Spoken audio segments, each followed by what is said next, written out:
New friends, new opportunities, new partners. EG Tax. It's Ask the Tax Lady with Esther Gulius and EG Tax on News Radio 930 WBEN.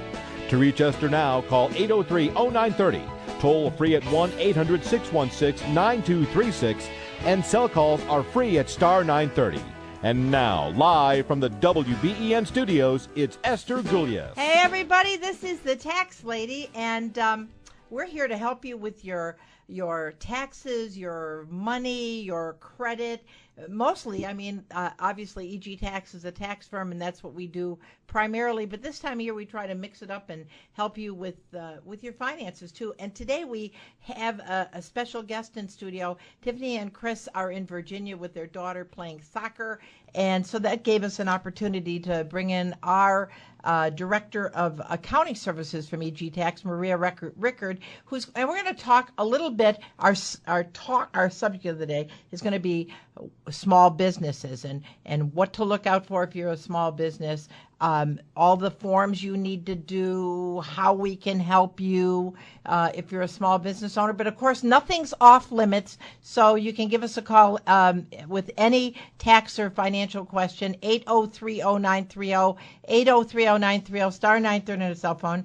And our toll-free number is 1-800-616-WBEN. And so love to hear what you have to say. And Maria hates going on the radio. It was like Maria, she's been with us for 16 years. She does a phenomenal job. And those of you that use Maria professionally, you know what a great person she is.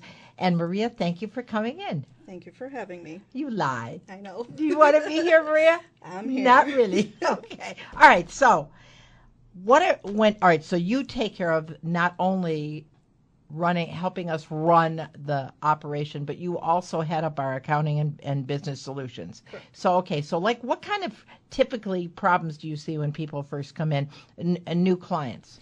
Well, new clients, we have a bunch of different types. We have people who already have a business going, who work with another firm that don't want to be with that firm any longer due to either their old accountant has moved away or retired or passed away. So they come in to do a consultation, see what we can offer them. And we have to, a lot of times when we pull in information from another company, it's trying to do a cleanup of something that they haven't done correctly in the first place, especially if it's a small unknown company or CPA firm that just started. They have a lot of times their books are not kept straight, or it's a year to 2 years You mean the behind. the books for the new client, correct. right? So we're straightening them out. So if you're somebody that knows somebody who's got a small business, or you're thinking about doing a small business, this is a great opportunity to give us a call, 803-0930, 803-0930, star 930 on a cell phone, to talk about what you really need to do your business and do it right? Yes. So, all right, what does a small business need to do to get started? I mean, what's the first thing they need to do? Well, we always tell them to have a business plan. First of all, you got to know what you're going to do. What is it that you want to get in business for? Once you get an idea of what it is, are you going to sell something? Are you going to market something? Are you going to just be an artist? Are you going to be a professional health guru? You have to know what it is that you're going to sell. So first of all, sit down and think about what you're going to do. Correct. Have a all game right. plan. Now, what if somebody just kind of, let's say that they're just really good at making pizzas, right? And so people come over and say, oh my gosh, you make the best pizza. And then they say, can I give you something? And they start buying pizzas from you. Then pretty soon you realize, wow, I'm making like $400 a week selling pizzas. If you haven't gone down and registered that, are you still self-employed? Yes. You're right. Yes, you are. Unfortunately, the minute you start bringing in income, you are considered self-employed. And that's where it really gets important, because your income is taxable, reduced by your expenses. And so when you're keeping track of your income and you're keeping track of your expenses, that's called bookkeeping, right? And a profit. So you have to be careful, though, because a lot of times people think that just because they're selling things on the side, it's a business. But sometimes it could just be a small hobby. So you have to, really figure it out. Is this going to be something you do on a constant basis, or is it something you're doing once in a great while. Right. And so if it's a hobby, then your expenses are limited to your income. Correct. Right. But you're still keeping track of everything have either to. way. Yep. Right. And so if you are somebody that doesn't like to keep track of figures, that can be really a problem. Correct. So what do you tell your people? Like, let's say somebody says, Maria, I just don't like to keep track of numbers. Do you have like suggestions you make for people? Well, the easiest suggestion is to bring everything to me, and I will take care of it for them, because it's a lot easier for me, because that's what I do for a living, instead of them wasting their time doing all the numbers. But keep receipts, keep track of everything that comes in, put it in a folder or a binder, bring it to me once a week or once a month, whichever you can afford. We'll put it together in a spreadsheet or on QuickBooks and spit you out a report that shows you what are you doing. And then you know what you're doing. Correct. Right? Then you're also keeping track of, keeping it legal, right? Constant legal. I'm Esther Gullius, the tax lady from EG Tax, 8030930, 8030930, star 930 on your cell phone. If you're thinking about a business, you got a business, I'm going to tell you, we're going to talk about some stuff today. Maybe you're in business and some suggestions we're going to make so that maybe you should change the business profile that you're operating in. But let's go first to Dennis in Cheektowaga. Hey, Dennis, how can we help you? Hi. I just got a statement from an account that I have for a Roth IRA. Uh-huh. And within that account, I noticed that some foreign tax was paid. Uh-huh. Now, on other foreign taxes that I've paid in the past, they're usually very small. Uh-huh. I recover that on my federal income tax on one of the lines. I can't remember which one it is.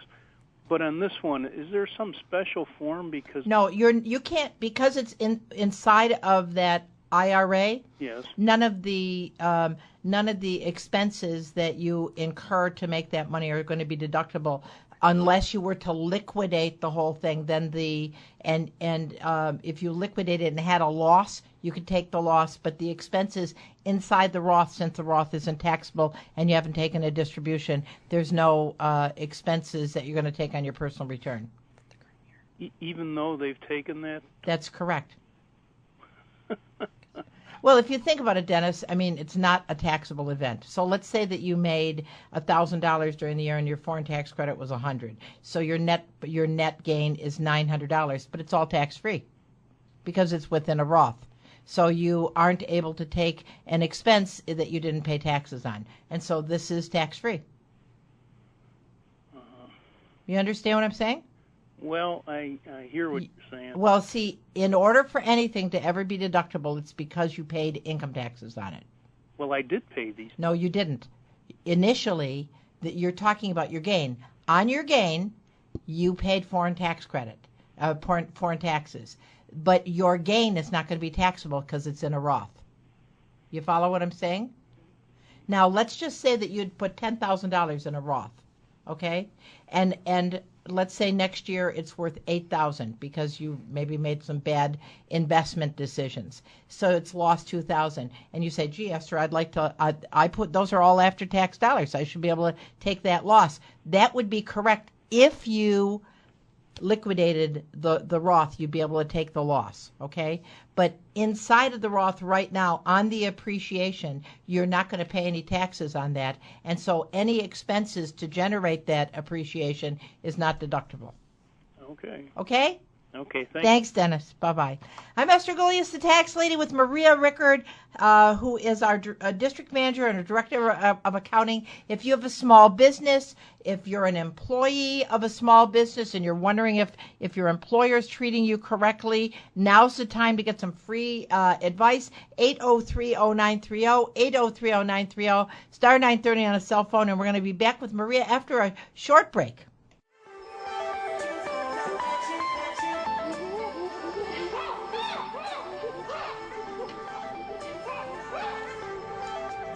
I can't get over this. What is this song? Matt. It's Coldplay's new song. It is? What is it, like Monkey Jungle? Yes. Yeah, the music video, I guess they're all supposed to be monkeys or something that's playing right now in the background on the computer. It is, Okay. and it's really freaky. Is it? Well, anyway. I'm Esther Gullius, the tax lady from EG Tax. 8030930, 8030930, star 930 on cell phone. I got Maria Rickard in studio with me today. Okay, so many people have thought about starting a business. what's the steps to start a business? Okay, after you have a business plan and you know this is what you really want to do and you're all gung-ho, ready to go, make sure you have a business name. Once you have a business name that's not like everybody else's, you want to make sure your name is going to catch people's eye or ear or something to keep you from being the next Joe on the street. Once you have your business name, you have to go down to the town that you live in, the county that you live in, and register that business name and get a business certificate. If you live in Niagara County, you would go down to the Niagara County Courthouse on Hawley Street and apply for a business certificate there. Usually it's about a $35, $36 charge at the town. And same thing for Erie County, right? County, yep, in Erie County, it's the same charge, but you would go down to the Erie County Courthouse on Franklin Street in Buffalo. But the thing is, here's the thing. But even if you don't register, that doesn't mean you aren't a business. Right. But because if you're doing freelance and they're writing the check out to Esther Golias, it's still self-employment. But you're talking about really a real business, Correct. right? All right, so now you register your name. Now what? Okay, now once your registration, then you can take that business certificate and go down to the bank and open up a bank business account because you want to keep your funds separate from your personal account. You don't want to commingle the funds? I know it sounds crazy, but no, do not commingle your funds. Right, Keep because it it's separate. real. Now legally you can commingle, can. right? But it makes it very difficult in an audit to prove what was business and what was personal. So we're just trying to say what to do to head off. And not only in an audit, problems. but in your own tax returns when you're trying to finish at the end of the year and you don't keep track every month. Right. Then you go in through your bank statements. You're like, oh, I don't remember. Is this personal? Is this business? Yeah, is this right. personal?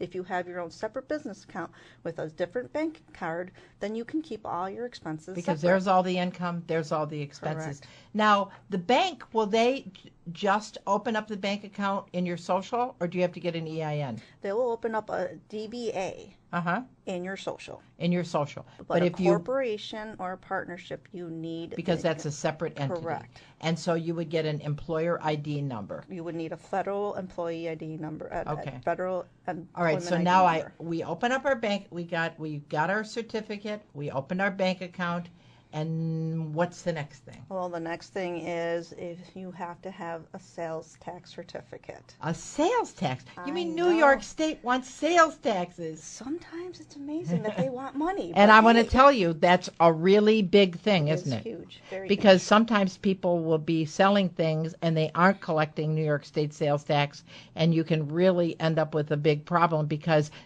you still have to pay it even if you didn't collect it. Correct. Right?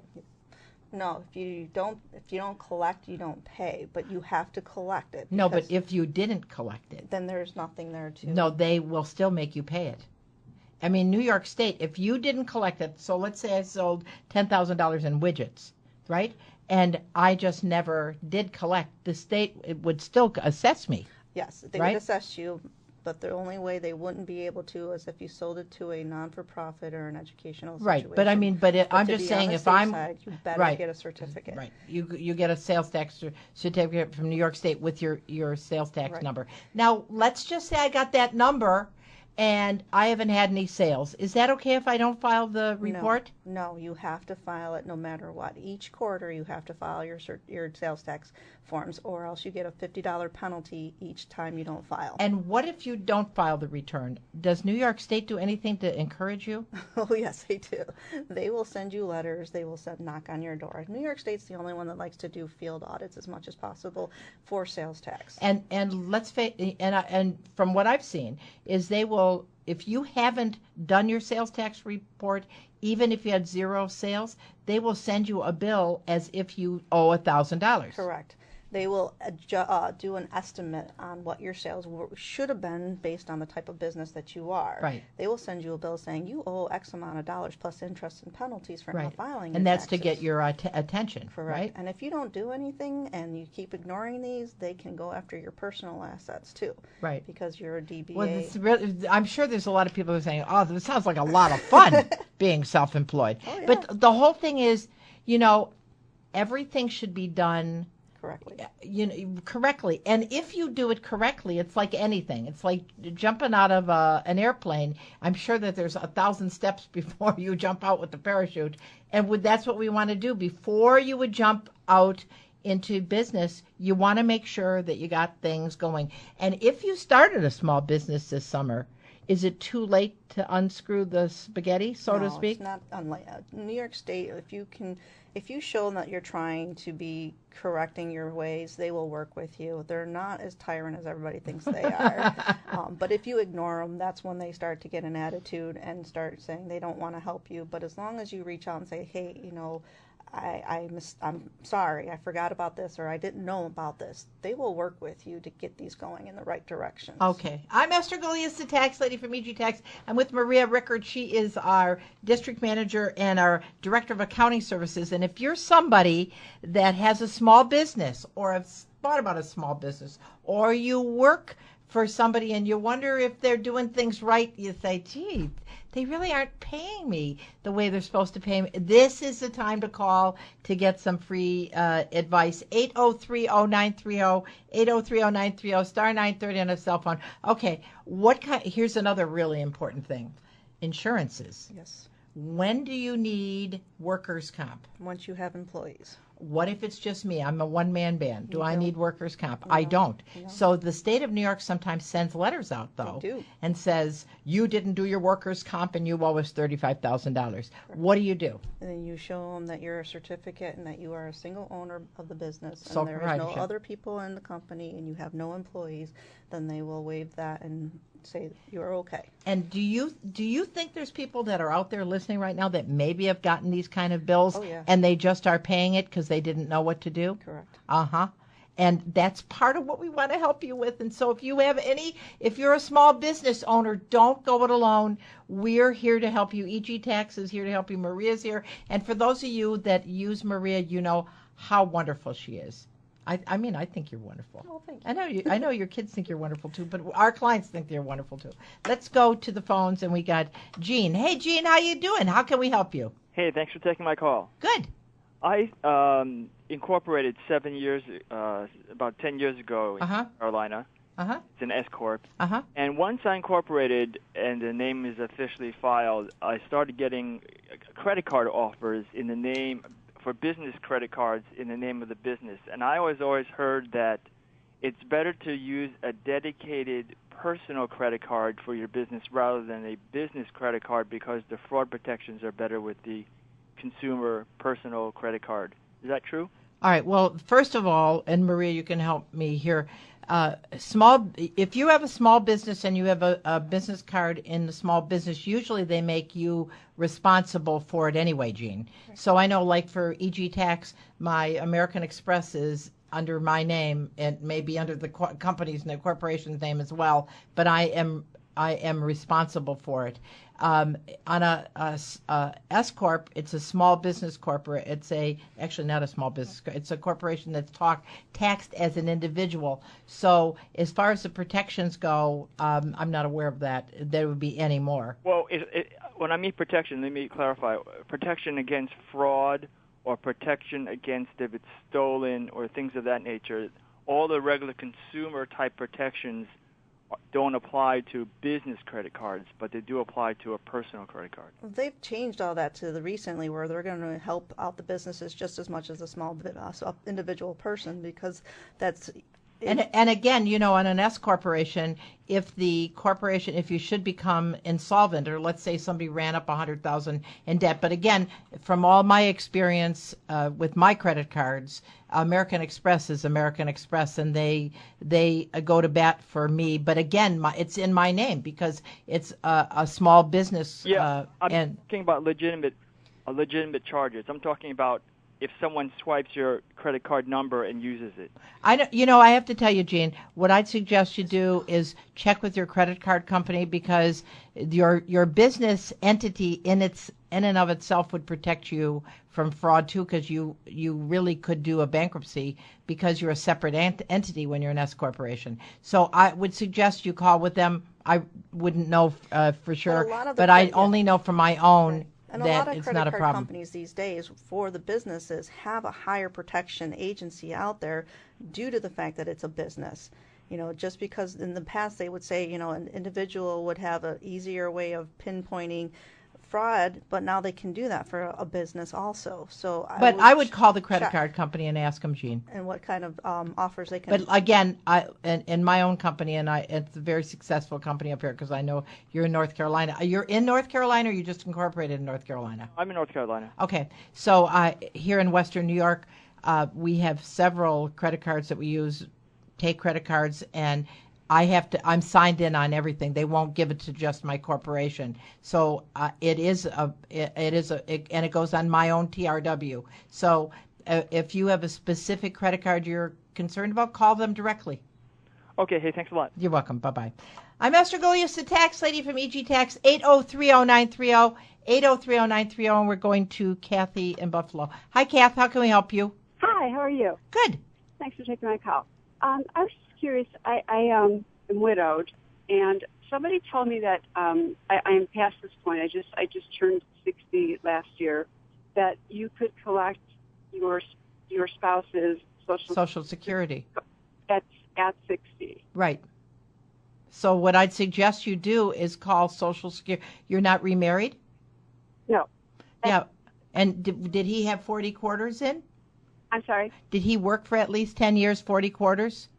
He worked 2 jobs for 33 years. Yeah. So he put 66 years of. Yeah, so what I would suggest you do, call Social Security and tell them that you're looking for a widow's benefits, and they will ask you the information about your deceased husband, and you should qualify for that. You know, I've called a couple times and gotten with 2 different people and 2 totally different answers. Okay, but you're now 60, so you would want to apply. So if I were you, I would call and tell them you want to make an application for widow's benefit.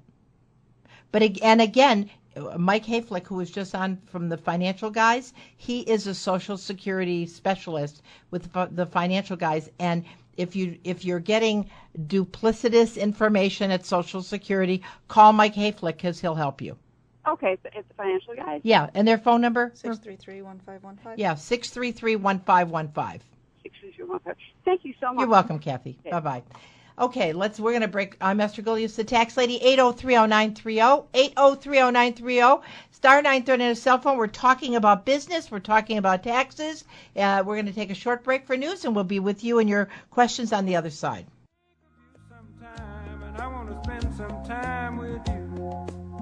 Just the 2 of us. That's our theme song, just the 2 of us. When you're alone in our office, it's just the 2 of us, me and the client, or Maria and the client, and we want to help you. So I'm Esther Golias, the tax lady from EG Tax, 8030930, 8030930, star 930 on a cell phone, and it is just the 2 of us, right?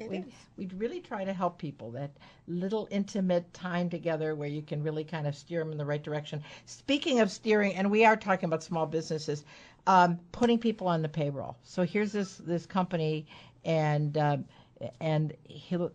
temptation is not to do payroll, right? Oh, yes, definitely. It is one of the worst things that small businesses, unless you know all the rules and regulations and the guidelines for payroll, I don't suggest you try your own, especially if there's more than 2 people on there, because with the withholdings and the FICA taxes and the state income taxes and the federal unemployment taxes, the state unemployment taxes. There's so many things out there that are constantly changing that it's... Well, and then starting December the 1st, any employee that's on salary, the salary requirements are changing, and that's a big, big change. You're going to hear us talk about it, but if you're somebody that's been on a management, they call you a manager, and you're really not a manager. They're just having you work a lot of hours for very low weekly salary. Mm-hmm. From now on, you have to get $913 a week. Starting December 1st, your wages have to be $913 a week. Right, or get time and a half. Right? Paid overtime. Right. So unless you fall into these three categories, and we're going to talk about that as we go. But if you're somebody that's collecting, that's working as a salaried employee, big change starting December the 1st, and EG Tax will help you with that. If you're an employee starting December the 1st and you're on salary, you got to get $913 a week. And if you don't fit into these 3 exception categories, you get $913 a week plus overtime. Right? Correct. Okay. Let's go back to the phones and we go to Shelley. Hi, Shelley. How can we help you? Okay. I have a small business, and I sell a product. Okay. And I've been given a couple of different answers on this question. I give my product to a charity, Uh-huh. and I've been told I can only take the cost of goods. Uh-huh.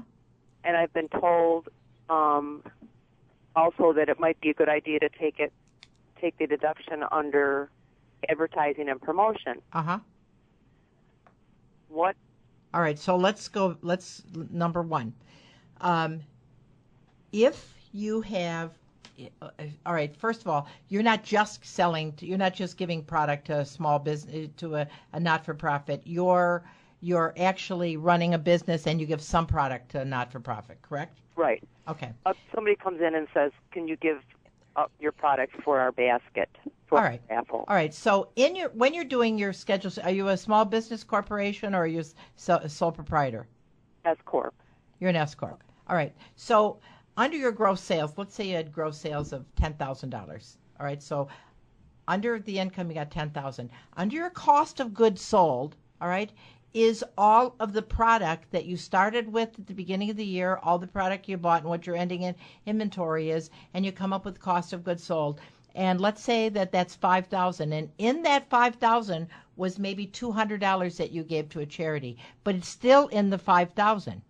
All right? So your gross profit is going to be $5,000 cost of goods from your $10,000 sales. So your gross profit's $10,000. You've already taken it. You can't take it again. Okay.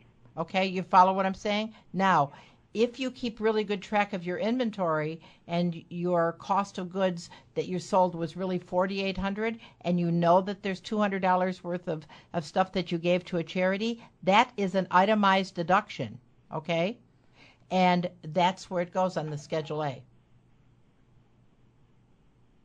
So do you take the cost of goods? You only would take the cost of the goods, that's all. Okay, so you couldn't take your full tail price? No, because you didn't get the income. It's just like one of the first callers I had today. He wanted to be able to take an expense on a Roth, something in his Roth. Because the income's not taxable, you can't take the expense, okay? In this case, since nobody paid you for the goods, you cannot take what you would have been able to sell it for. The only thing that's going to be deductible is the cost of goods. Okay. Well, thank you. Okay? Thanks, Shelley. Thank you. Bye-bye. And that happens a lot. People will say, "Oh, I gave product away and I already took it over here and I also want to take it here." Right. You can't take it both places. Well, wouldn't they want to take it as a charitable deduction? It's a not-for-profit. Isn't that charity? Yeah, well, but you can't take it twice, right? That's what they would say. You can only take it once. All right, let's go to the phones. We got Alan. Hey, Alan, how can we help you? Yes, I'm going to open up a nonprofit place. Yeah, sure. Possible, and use all the profit to open up other nonprofit organizations. How does that work?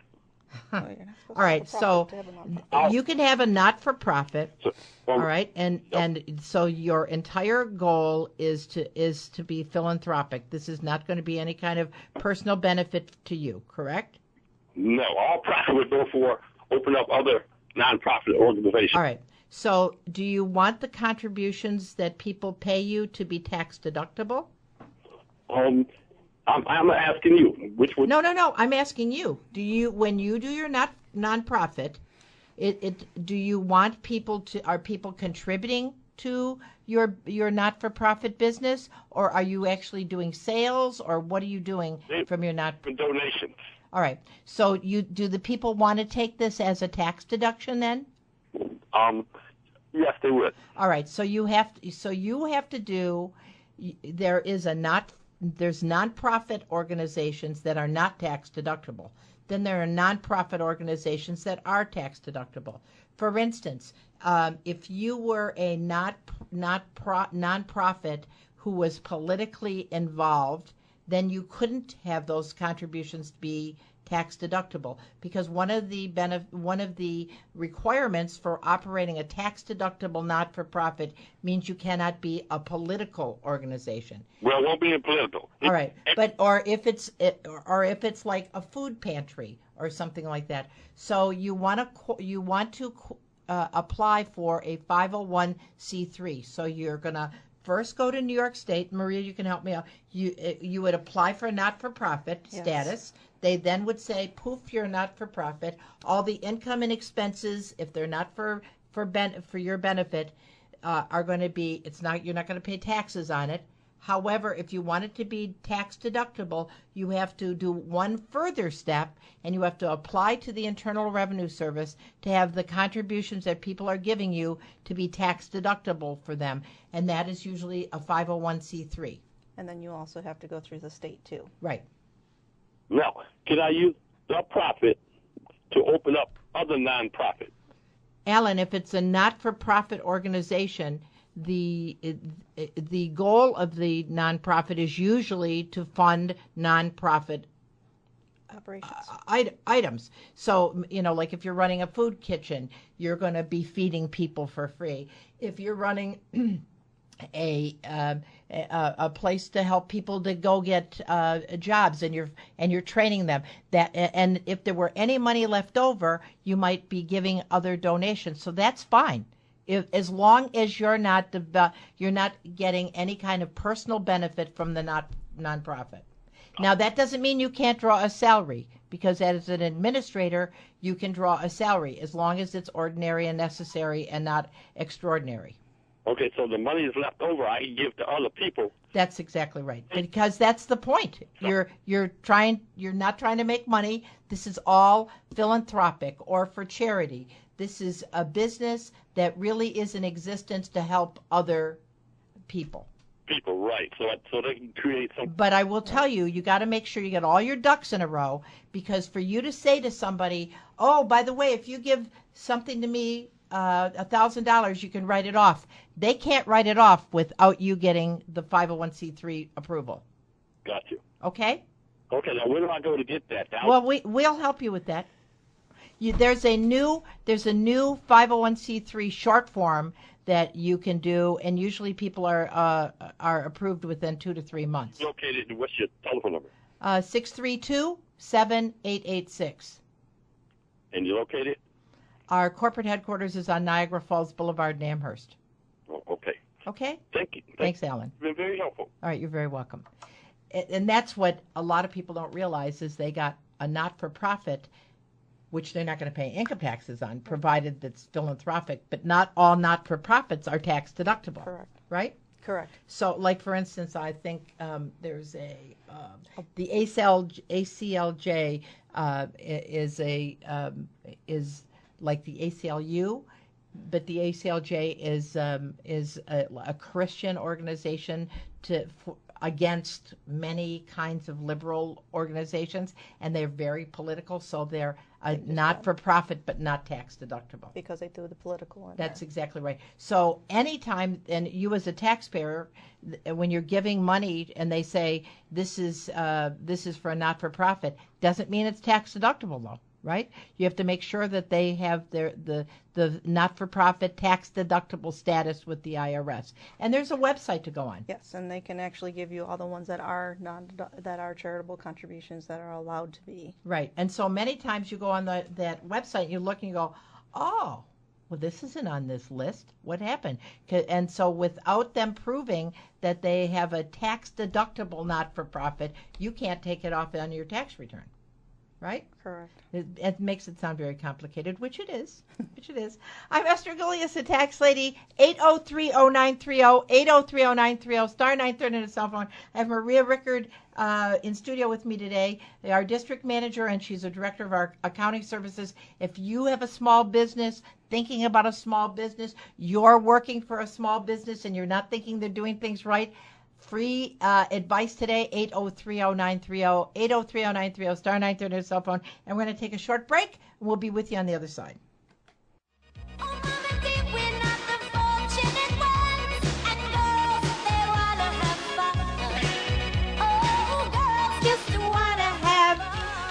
Maria, we want to have fun, don't we? Don't we have fun? It's karaoke time, Mister. We have a lot of fun. I know that I have fun because I love helping people. Yes. And you love, Maria, you love helping people. I do. You I do. You just pour yourself into your clients. And that's what we want to do. That's what we do at EG Tax. 803-0930, 803-0930, star 930 on your cell phone. Okay, so you got a small business, and you can become, there's different business structures, Correct. right? Yes. So if you just have like a little business and you don't feel like getting all involved, you could be a sole proprietor, right? Yes. And that's just on a Schedule C on your personal return. That is true. Then you can also become a small S corp, which is a one person. You can have a one person, two people, as many up to 100 partners for an S corp, or shareholders. I'm sorry, I should not say partners, Right. shareholders. And so then if you're an S corp, it flows again to your personal return. Yes, the profit or the loss does. Right, the profit or loss divided by how many shareholders or whatever. Then the other thing is a C corp. All corporations start as a C corp, and you have to make an election to be an S corp. Exactly. Now there are many people I know, because I see them that are clients, that are being taxed as a C corp, and they shouldn't. Right. Right. Because they never filed the 2553, which is the federal election to become an S corp, or the CT6, which is the state. So if they don't do that, they're going to be double taxed. Correct. And if you forget, if you just started your business in that year and you forget to file these legal structures to become an S corp, the IRS allows you, when you do your tax return, to do a late filing of those forms, but you have to make sure that you have the procedure number on the forms to state why you were late. Once in a while, they will be nice and backtrack for you for the year. Most of the times, what I've seen, because people are extremely late, they'll start their new year on the next year. On the next year. But But here's the thing. So let's say that I started Esther's Mechanic Shop, and I go to my my attorney, and he starts Esther's Mechanic Shop, and the forms that they send me says I'm a C corp, because that's what I am. Correct. Until I do the 2553 and the CT6, I am a C corp. So at the end of the year, Esther's Mechanic Shop, let's say starting off, I lose $25,000. If that were an S corp, I'd be able to take the $25,000 loss against my other income, but not if it's a C corp. Correct. The $25,000 loss just sits there and carries forward. Yep. So then the next year, let's say I make a $100,000 profit. Well, I get to use that $25,000 loss against next year's profit. So now I have a $75,000 profit. But the corporation's going to pay taxes, and then if I take any money out, I pay taxes again. Yes. Right? So that's and there are people that are listening right now that are operating with the C corp. If you made the election, it would be an S corp, which meant that first year that I lost the 25, I got to take the 25 on my personal return. The next year when I made the 100, that's when it would have gone on my personal return. Correct. And the trouble is, many times there are people that are operating at a loss or near a loss almost every year and never taking the loss. Correct. And then when they finally make the money, they pay taxes on the corporation and they pay personal taxes, so they pay double taxes. Double tax. Right? So if you have a small business corporation, if you're a C corp, and you say, oh, I don't really want to get involved with this, I'm going to tell you, you're probably way overpaying your taxes. Right? A lot of people don't want to convert to an S corp because they have to put themselves on a reasonable salary. And that makes them, because that's what lawyers are. You have to put yourself in a reasonable salary anyway, on an S corp or a C corp. Everybody has to get a reasonable salary. So that would be, it has to. It's either way, either one way or another. Okay, then there's the limited liability company, LLC, right? Which is basically the Schedule C with the protection of limited liability, right?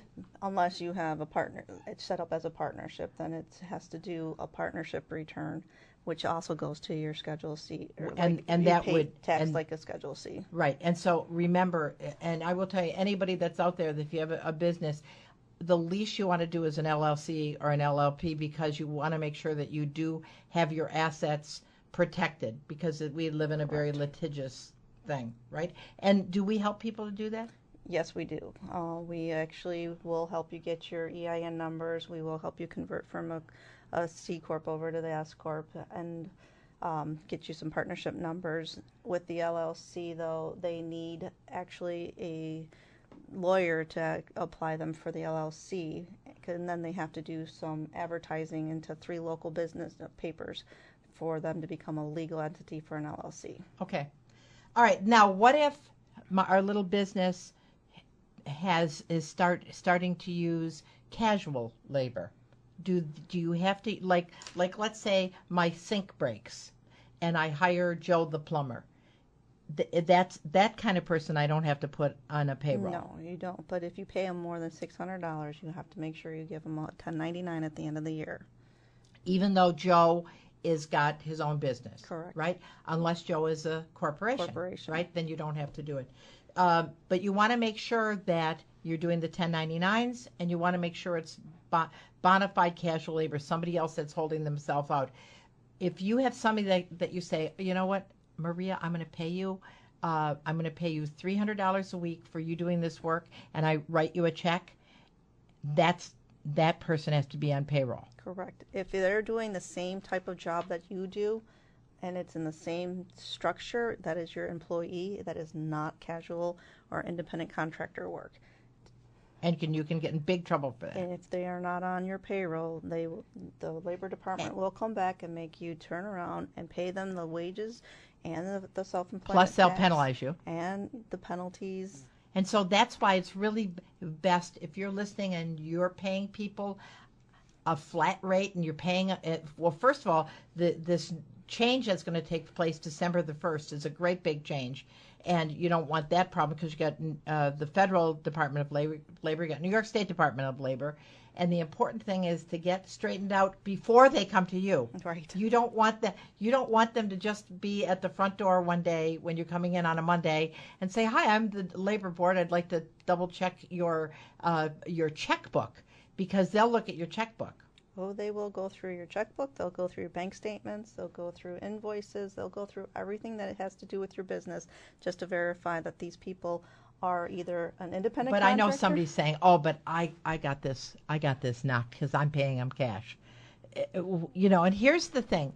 Let's say that you had a business that was making a $40,000 profit and you're paying somebody $10,000 on the side in cash and you think you're so smart, right? So that $10,000, because you're paying them in cash, you can't take as an expense on your business. So that means, guess who's paying the taxes? You are. You're paying the taxes on the money that you gave to somebody that you think is under the table. So who's shooting themselves in the foot is you. Yeah, exactly. And it's not only hurting you, but it's also hurting the employee too, because when they go to retire, there's nothing there for them to retire on. Or if they get sick, or let's say that they tripped in the lobby on your floor. And they break their leg, and so they go to workers comp, and they want their workers comp. There's isn't any workers comp. So then they come back to you and they sue. The state, you got the state of New York and the federal government all working against you. Exactly. So only because if you're trying to save a dime. Again, if there's anything that we're saying that kind of pertains to you, you can call us at EG Tax on Monday. Maria will be there, and I'll be there, and you can. And we're not going to beat you up. I mean, because we're here. The reason we're trying to put the fear of God in you is so that you don't have a problem. Yes, it's a lot easier to do it right than have an audit come after you and then have to do it right. That's true, because then there's all the penalties, and the penalties are just horrible. All right, so we talked about sales taxes. We talked about if you pay more than the $600 to a bona fide freelance person, the plumber, the air conditioning guy, somebody who really holds themselves out, and you use them on occasion to do some work at your place. But if you really have somebody that comes in, you tell them when to come, when to go, they're using your stuff. You exercise control, right? They're your employee. Now, what can if somebody is being spoken to, they're little in their heart of hearts, and they say, "Oh, this sounds like me." How can we help? Well, if they come into our office, we can sit down and see what is it that they really need help with. Is it the payroll? Is it getting them on track in the right direction? Is it the bookkeeping? We're there to help them with everything that they need just to make sure that they're doing right. We'll put them in the right directions. We'll get all the forms that they need filed to help them out with everything. Even if they're in the middle of an audit and they have no idea what to do or how to handle it, just give us a call. And well, I have to tell you, how many times do we help people that are in the middle of an audit? I just had a payroll audit yesterday, and I didn't even do their payroll, but yet I was there to help them with it, to get all their forms correctly for them. And you know what? The truth of the matter is we do a lot of stuff for free because we kind of have this whole cast your bread upon the water kind of thing. If you cast your bread upon the water, the fishes kind of come and can get free meals, but that means that the fishes are loyal to you. And so we try to just not always put a dollar sign out. If you're somebody that thinks, oh, I just can't afford to get professional help,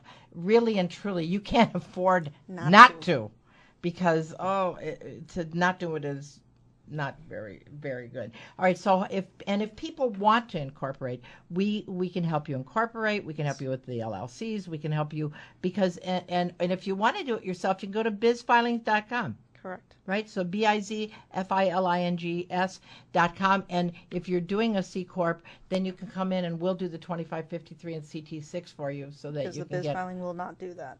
Well, no, they will. They just charge you extra. Do they? Yeah, I mean, like they have like the cut rate, the cheap one, the less cheap one, the more expensive and the expensive, and so they will do everything for you. But if you come into EG Tax, we'll do the 2553 and the CT6, and I don't think we charge for it. So it saves you like $150, $200 to do that. How can people, if people want to get a hold of you, Maria, where are you? I am always at the main office on Niagara Falls Boulevard in Amherst. It is 632-7886. 632-7886. And our website is egtax.com. Correct. And if you want to get a hold of Maria Rickard, you can just email us through the website. And the other thing is, if you're in the middle of a problem, if you're getting audited, even if it's not for a business, if you have an audit, if they're sending you love letters, all that kind of stuff, EG Tax will help you. And if you haven't gotten your refund yet from last year, we'll help you. And by the way, this year they're going to be holding up for the 2016 tax year. They're going to be holding up your refund if you're somebody with an earned income credit until mid-February. So if you're going to get a refund, maybe now is the time to change your W-4 so the refund's less. If you need the money, get it up front, and EG Tax will help you with that as well. Also on the additional child tax credit they're holding up too. Right, so anything you need on our website, you can email us. We'll answer all your questions. Until next week, I'm Esther Golias, the tax lady, with Maria Rickard. And by the way, next week, if you're somebody that doesn't have your health insurance, we got our specialist, our very own navigator, Tim Eliason, is going to be in studio with me, and we're going to talk about Obamacare, Medicare, Medicaid, and all that kind of stuff because we want to help you. Have a great week. I'm Esther Golias. See you next week. Bye-bye.